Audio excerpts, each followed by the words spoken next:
Good evening, everybody, fellow artists.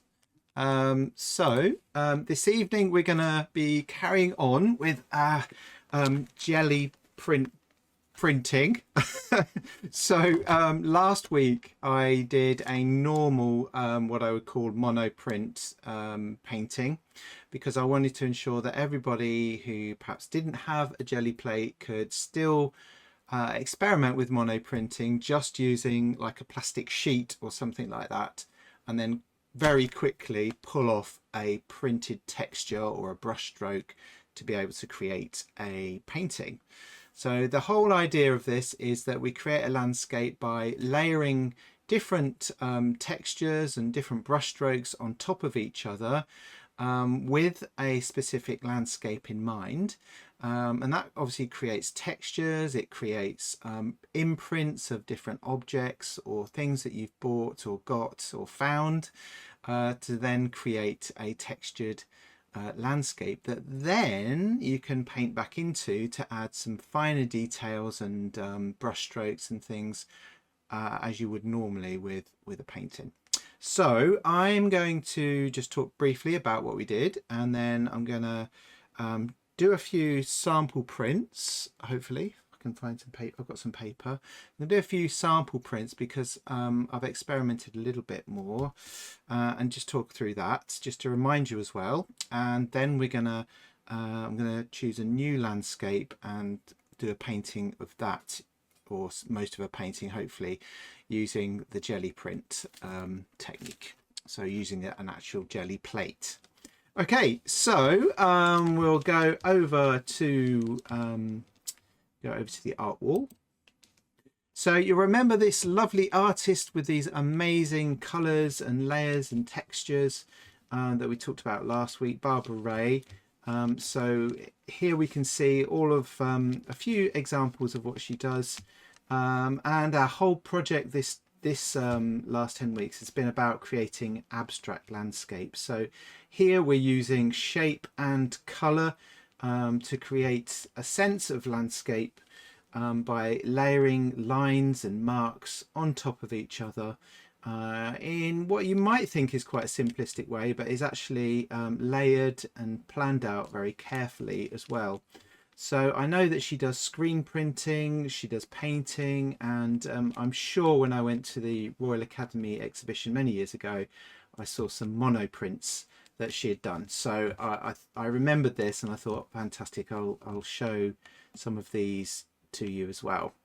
So let's just have a look, see if I can find what I was going to say next. Oh yes, so you'll remember some of these examples that I showed you. I'm going to show you those again in a second, a little bit closer upper, and then I showed you some example landscapes that I had created using a Gelli plate, which is exactly what I'm going to do this evening as well. So I'm going to create an abstract landscape based on a photograph that I've chosen, and then I'm going to work back into it. So we'll have a look at that in a few seconds. This was the example I used. Now, again, I don't know if this was actually a Gelli plate print, but certainly there's lots of layers and patterns on here, with larger ones in the foreground, and then as we go back, smaller ones. And then, of course, I think this area of water, what looks like water in the back, was hand painted using acrylics, but obviously I don't know that, but I think it's a pretty good example of what we're doing. Or we can take it as an example of what we're doing. So last week I looked at this rugged landscape, which I suspect is somewhere in Scotland, because we've got those little croft cottages, and then I did a couple of versions of this painting using those houses as a point of kind of focus for an image, and obviously changing that to something quite different at the same time. So having that creative freedom to experiment a little bit and take some risks, which is what this is all about, or going on a voyage of discovery. Okay, so we have got two pictures. So I was debating which one to do tonight. So I'm thinking along the lines of creating the one on the left because we've got all these beautiful textures in the foreground as an idea for a reference, and then using paint and brushes to do the tree, which draws us through from the foreground through into the background of the landscape. So I'm going to work on probably that one this evening. The other one would also be really nice to do, but I think there's a more potential to have a little bit of a play around with the other one on the left. So we'll go and have a look at the desk area. So you'll remember some of these from last week. As I was talking about just before we began this evening, I have actually made a jelly plate again, and it was very successful. But as I found out on the way home in the car, it melted and went all sticky and things. So I'm going to have a look at that again and remake it. But it was very good, and I've got an example of print that I ran off from it earlier. So this was just a shell. So I got this quite nice textured shell here, and I pressed that into the jelly plate and then pulled it off, and before the paint had dried, just put down the paper onto the jelly plate, rolled it on the back to transfer this really nice image, which reminds me of some of the photography that you might have seen from artists that would have been doing surreal, what is it called, rayographs or something. I can't remember what they're called. It's an old photography technique where you put objects on, you expose them to light, and then pull them off, develop the photo, and you get an imprint like this. I think they're called rayographs. There's another word for them, but it escapes me at the moment. Anyway, so let's just get in a little, let's see if I can get in a bit closer. There you go. So that was my print from this shell on the jelly plate. I'm going to do another one of those because I quite like that texture. As you remember, this one was a bit more of a rounded shell that I printed from, and then these were staples and lids from like a glue lid thing just there. And this was scraping the surface with something like this, which is an icing cake tool. And here you can see my paint palette again and my staples. And this is the one I actually made last lesson on the jelly plate. And these ones were simply getting hold of a texture, painting it on the surface, on the raised relief areas, and then turning over quickly and rubbing the back to transfer on. So that if you haven't got a jelly plate, this is what I suggest, again, like I did last week, that you try out. I'll show you the painting that we resulted in. Now, one of the things I'm going to do as well this evening is I am going to use masking. So these pieces of paper, and I think I did this one last lesson, were used to create these torn edges which could represent mountains and so forth. So I'm going to do a little bit of that. This was scraping the surface, and if you remember, bubble wrap's brilliant as well for creating a print. And here was the landscape that I ended up with. And this one was simply a monoprint rather than a jelly plate print, so it's a different effect, but you can still get some good results from it. And then I painted in the houses and the brush strokes and some of the details to finish it off there. And this one was my just come out a little bit. So this one was purely done, apart from the little houses and a few brush strokes, this one was done on the jelly plate here as well, with the houses painted in. So I'd use some of the techniques that I've just talked about, which is I masked off some areas to create these sort of torn edges. I drew into the plate while it was wet, and then I also just painted brush strokes and printed those off the jelly plate as well. So lots of fun. Here's one that hasn't been worked into. just there. So down here we can see, I'll just get in a bit closer again. Boink, there you go. So down here we can see where I've just drawn into the jelly plate. I've used lids to create these circles, and this was a transferred brush stroke as well. So I'm gonna have a go with my jelly plate. Oh, you can see it's been well used recently. So I'll do a couple of examples and then I'll start on a landscape. It's nice and sticky because it's warm in here. So other things you can use, like I've said, is various textured wallpapers, quite nice, pieces of wood, and just anything really that's got a little bit of a texture on it. You could even just draw into it as well. So I am gonna just gonna use a little bit of brown. Now, one of the things you can do in between colors, if you want to clean it off, is use some baby wipes, or you know, the little cloths you can get, same sort of thing. So you don't need a lot of paint on your plate at all, so don't overload it, because you'll find they become really thick and sort of sticky marks on there. So I'll come back out again. Right, there you go. So there's my jelly plate. So the other thing I found with these is that they keep their shape, whereas the ones that I've been making change shape because they're not as tough as these. So, but I'm going to keep experimenting, and I will publish a recipe. Make your own if you want to, because it's actually quite easy to make, but I think there's a bit of refining needs to be going on. So so here we've got this textured wallpaper. Let's do a couple of those.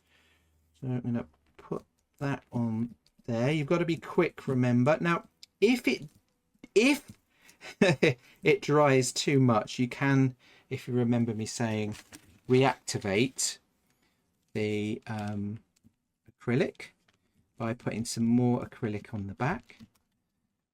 So let's try a few bits. Whoop. There we go. I'll do the shell as well because that's fun.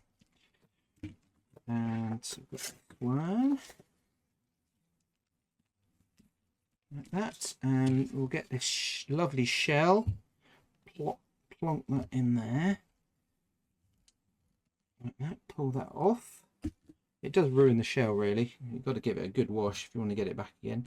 This is just a piece of wood, and you can also draw into it.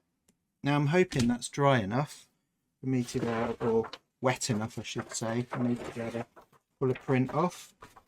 So put your paper on the surface. I did say last week that I was advised to use thinner paper, but I have found that it works. So if this doesn't completely come off, what I do next is reactivate the paint and try that as well. Now my paint is already dried on my roller, which isn't great. Let's see if that's worked. And I just saw a video a short while ago where people leave the paper on the jelly plate a little bit longer so that it sort of transfers a bit better. There, so there you go. So it's not transferred. So what I'm going to do now is have a go at applying another colour with my roller and then going for it straight away. Okay, it's too warm in here. Acrylic paint dries in seconds in this kind of humidity, heat. Right, let's get it on quick and have another go. On this side, roll it.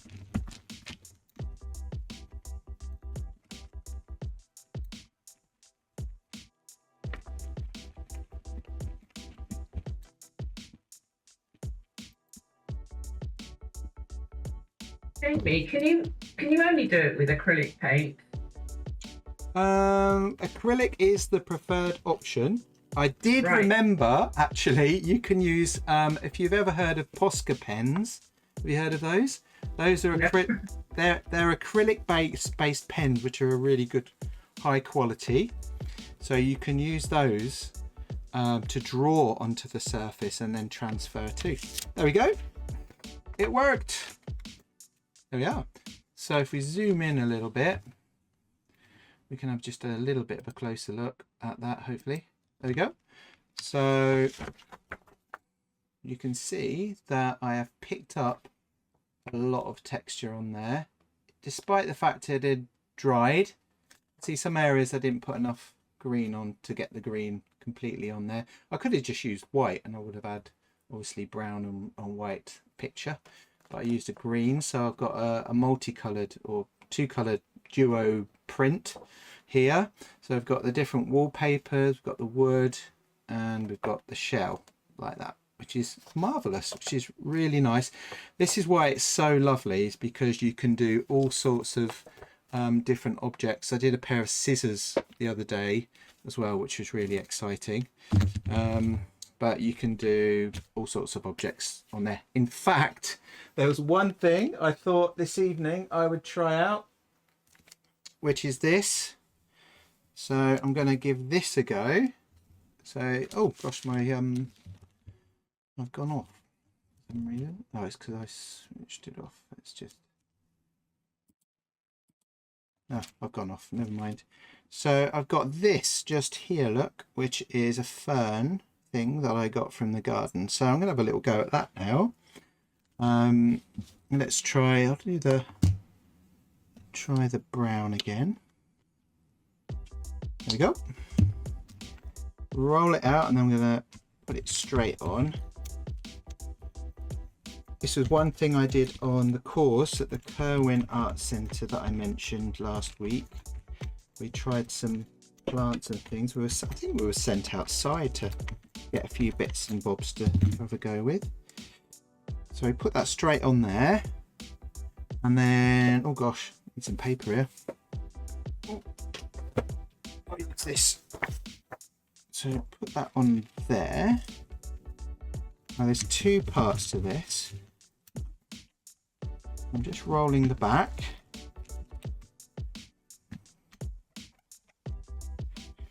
Now, because it's raised, sometimes you get a little bit of a halo around the outside of your subject when you just leave it on the surface like this.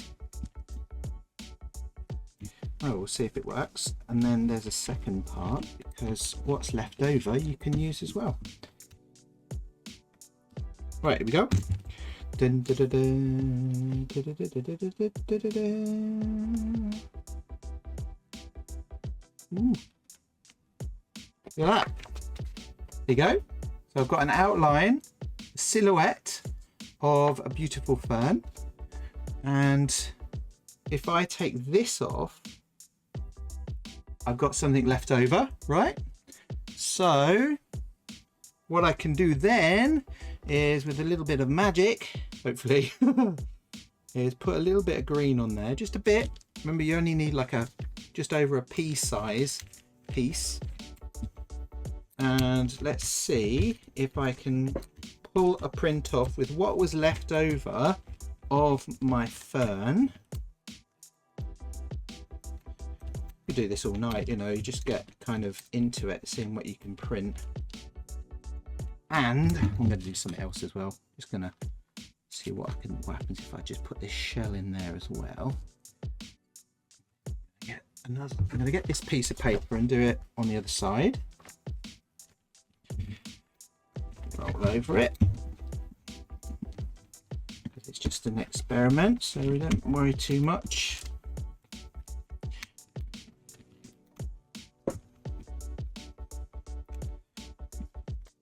Like that. Right. Oh, see if I can get this burn off. Oh, I don't know if it's working. Oh, it's worked a little bit. Not as well as I'd hoped, but there, you can see a little bit of that in there, and that was from when I printed before, so I kind of went over it, but we got that in there as well, which is good. Okay, so I'm sure you would get a better result if you had a go at that yourself. I've got some other leaves and things which I'm going to include in my painting this evening as well. Okay, so here is the landscape I'm using as inspiration, but not strictly like exacting or anything like that. I'm just going to use it to give me some inspiration and structure to a picture that I'm going to do this evening. So the bottom half of it, or the bottom 2/3 of it, I'm going to fill up with loads of textures.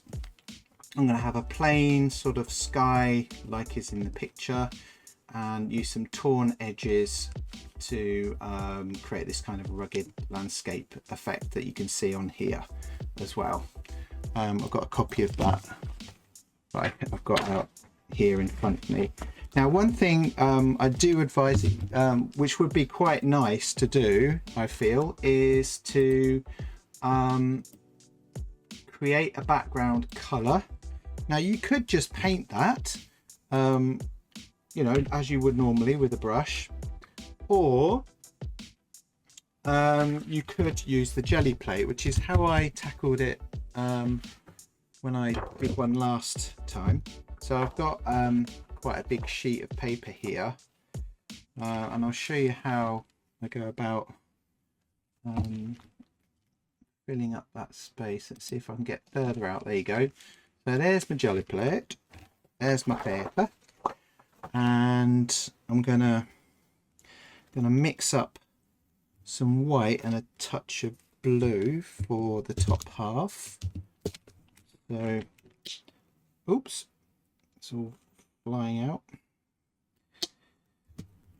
We got too much on here. If you do get too much paint on the plate, then you can always roller it off a bit later. So I've got my roller here, and mix it on the plate a bit. And again, I'm sure you can mix the paint separately, of course. So I've got a little bit too much on there, so I'm just going to roller it on my paper.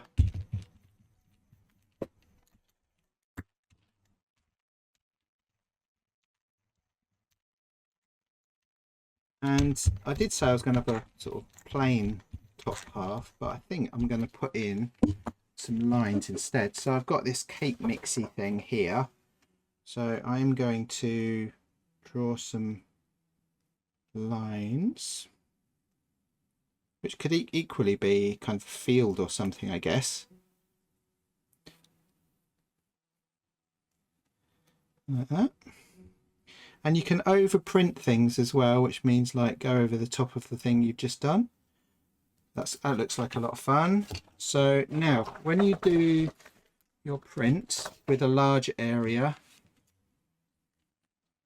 what you want to do is hold your fingers where you'd like it to come to, and then line it up like that. So you look at the back, you can see whereabouts you are. The other thing you could do, of course, which I also saw recently, is you could hinge your paper onto the Gelli plate itself, so that every time you put the paper back down, it goes back in exactly the same spot. That's if you haven't got a large sheet like me. I've got a really big sheet here, an A3 sheet that I'm aiming to cover, which is what I did last time. So let's see if that worked. Yep, there we go. So that is extremely bright, but that's okay, because I can layer it again. So on the next layer, I'm just going to use white this time. I'm going to run out of white soon. So it will go white. I've already got distracted by all the textures and things. So white. So this will create a another layer over the top. So I'm going to move that just put that in a similar sort of spot but slightly down. I'm just going to hold it there. Find the bottom of the plate, line it up, squish it down, roller it, and we'll see if we make that. Oh look, made another print. See if we can make that a little bit lighter.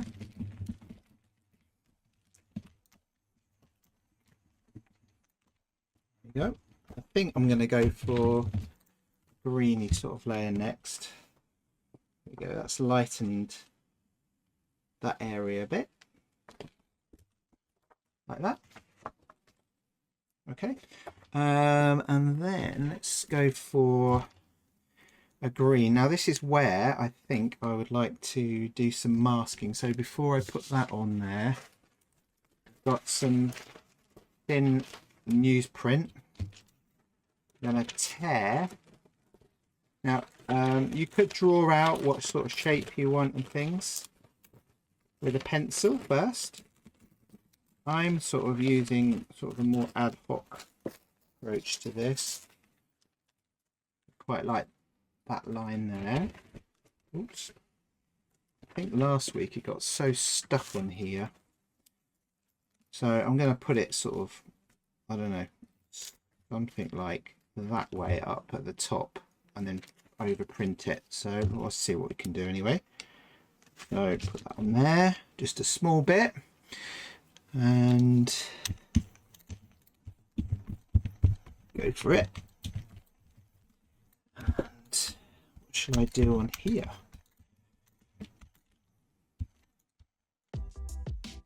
Got to be quick. I'm going to do, just try out something like this. Some lines with this piece of plastic that I found at work. Maybe a few lines, and then I'm going to put my mask on. Not literally my mask, just this. Put that on there, like that, and line it up. So I want it to be about there, I think, the top of it. So where the tear is. So there's my tear, there's my fingers, line it up and roll it.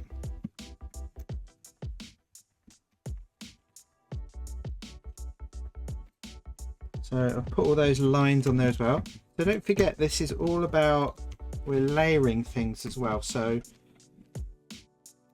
by no means is this the end result of what we're trying to do. So I'm going to pull that off. Yep, got some interesting marks.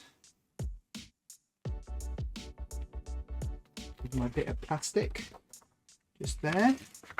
Oh, now I'll probably need to make that the background a bit higher up, because if you remember on the photograph up there, it's more about up here, isn't it, the skyline. So I'm going to put something else up there in a little while. Now I'm going to go for what shall I do? I'm going to go for a brown with a bit of yellow, I think. There you go, probably put too much paint on. Like that. And I'm going to use some of those wallpapers and the mask again. So I don't have a yellow ochre, but I might have used a yellow ochre here. I thought to get that one out, but it's just very easy with these tubes to squirt it out like that. Roll it out. So actually, because the paint is a bit thicker, because I've used too much, it might last a bit longer. So I'm going to get a new sheet of this stuff, going to tear it, and we're going to print some lines on here. Might have to reactivate this one. A bit of yellow perhaps. Peel that off there, and I'm going to try some of this. Oh gosh, I'm making a mess. Lovely.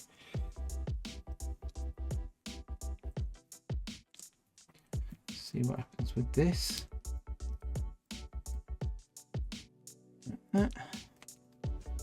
I'm going to put a shell just here as well. Bit of fun. I'll do it over there. Do it over there. Right. And I'm going to do some more marks with this. I don't know, grassy marks or something. So literally just trying things out here. The wood, and might just put a bit of yellow over the top of that. It's probably not dry, quite dry enough, but I'm going for it.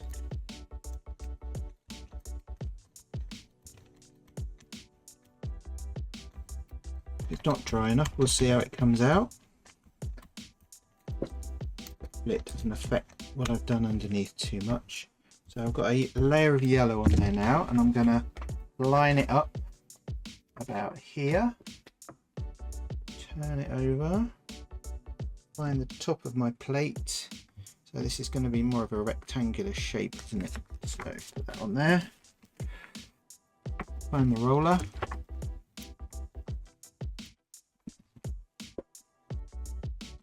and then I'll do a brush stroke, and assuming you haven't started yet, I'll carry on and everybody else can start. Let's see how that looks. Yep, we've got some action here. I've gone over a lot of my green. It's okay. Now I want a big brush. Nice brush. Oh, I haven't got one. Hold on.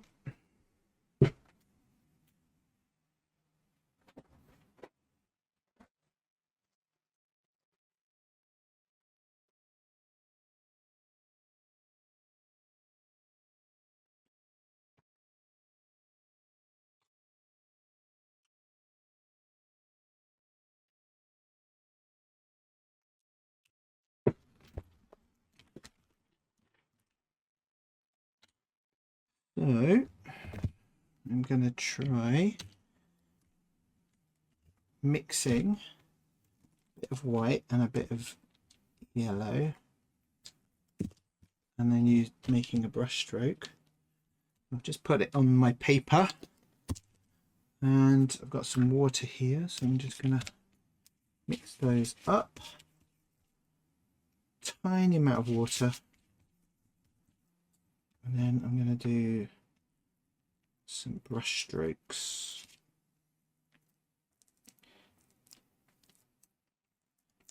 On there. And brush strokes there.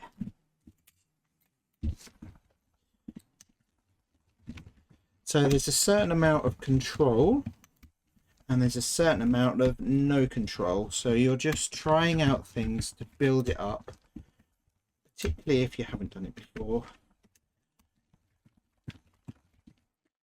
Let's see if we've got some brush strokes. Yep.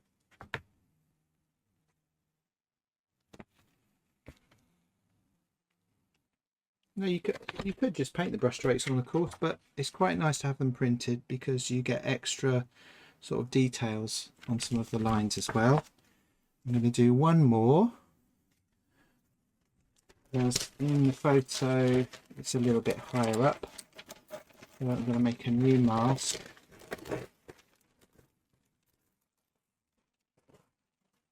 And put put it somewhere up here like this. In a minute. Brush. And I'm gonna go for a blue. Bit of blue. Roll of that.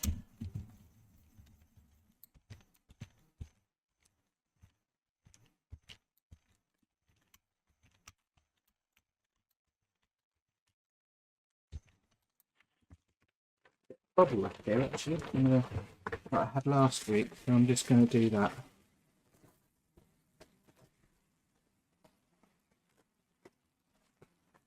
A bit used, but well, let's give it a go.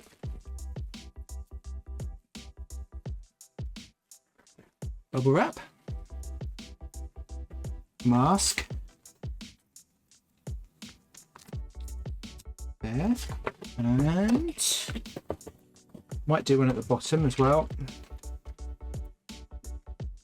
So I'm just going to print that area, hopefully in a better place.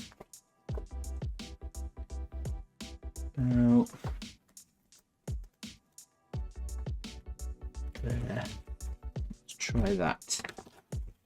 Roller it on the back, becoming abstract on the back as well.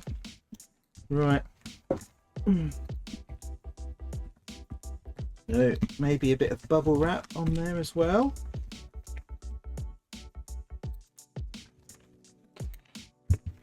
Pull it off. There we go. There we go. And then a bit later on, I will paint my tree up here and work back into the sky with the paints. Oh, I want to do one more. I'm going to do one more. Hope you don't mind. Right. Because now I've got into it, don't want to stop really. So I'm going to do one more and then I promise I'll stop and answer any questions. So I think it needs a bit more towards the front here. So I'm going to put a little bit of red on. Oh, the red doesn't come out very easily, so it's going to try and do that. Gently, gently. There you go. Put that on there. Find the roller again. There it is. I'm going to use a little bit of a mask. And this time I've got these silicone thingamabobs I'm going to use. So here we are, silicone rubber, well not rubber, are they silicone, but so I can draw into here and put some circles in, put some lines in. Now it may not come out very clearly, but it certainly adds to the layering effect because it's red on brown, so it may not work as well, but we'll still get some lines on there, hopefully. So work out where it's going to go to. Now I was going to use a mask, wasn't I? If it's not dried out already. Do that. There. Roller it. This is experimenting, isn't it? Right, there we go.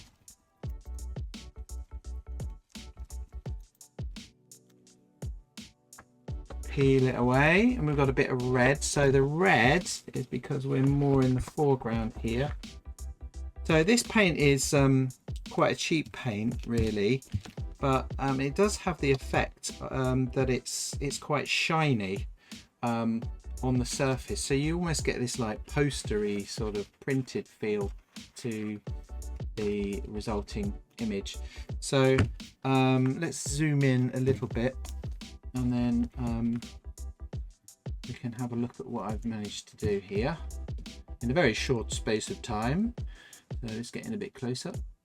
Boink. So on here we've got the combing with the tool, that's the cake tool, You could use a comb, actually. You could use, you know, something like that. A hair, I don't know, even maybe a hairbrush. We've got bubble wrap. We've got hand painted brush strokes. And this is where things have overlapped. So you've got brown overlapping with the blues and greens, which are underneath. We've got that thing I did with the piece of blue plastic where I twisted it on the surface, and then here this turned out to be more of just a layer of colour, but we've still got these little bits of texture in here, and this line through here, some of these squiggly bits which you may or may not be able to see, I've actually added to the foreground here. So I can go on from here, and I'm going to put maybe some leaves and things on here as well as prints at the front to sort of illustrate some of this lovely texture that we've got in the foreground, and just to sort of experiment, try stuff out, you know. Okay, right, so there we are. So if you've got a Gelli plate, go for it. Let's try it out. If you haven't, then remember what we've been doing in previous lessons, or in the previous lesson, which is perhaps to paint onto the surface of something like this. Gosh, it's really sticky, this Gelli plate, because it's so warm. All right, so there's my brush. I could stroke my textured area with this, lift that off, and I'm going to put that here if it works.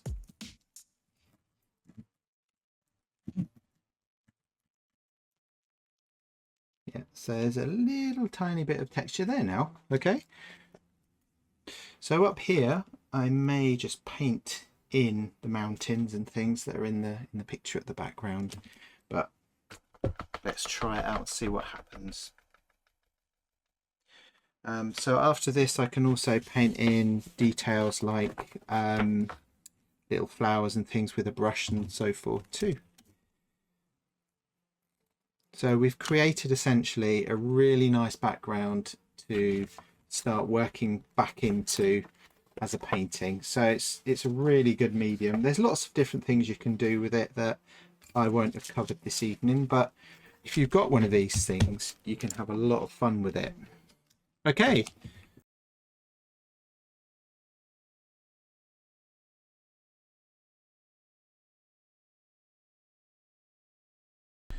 All right, so we're carrying on with what we're doing here. You'll see everything fly by. So I do bring in some foliage in here, so you can see I've masked it off and then rolled it onto the surface. I'm using a yellow here that was a bit transparent, so it did print, but not as clearly as I'd like.